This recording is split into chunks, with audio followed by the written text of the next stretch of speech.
जय श्री कृष्ण राधे राधे। मैं आपका अपना भूवर यादव।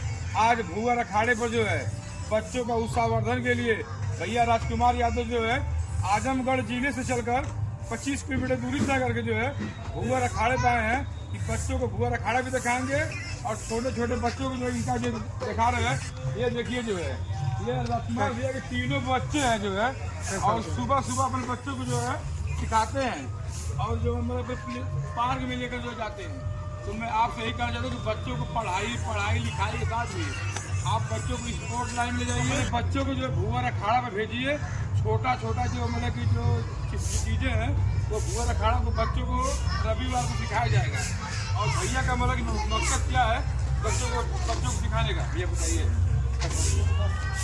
पढ़ाई के साथ साथ स्पोर्ट में भी लाइए।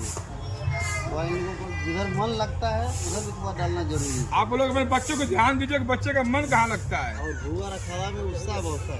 बहुत बहुत धन्यवाद भैया। तो भैया उत्साहवर्धन के लिए जो लेकर आए हुए हैं यहाँ पर। और आप भी अपने बच्चों को अगर भेजना चाहते हैं तो छोटा मोटा तो भूवर अखाड़ा पे लेकर आइए। यहाँ से उत्साह बढ़ेगा, यहाँ से उत्साह बढ़ेगा, एनर्जी। बहुत बहुत धन्यवाद। जय श्री राधे।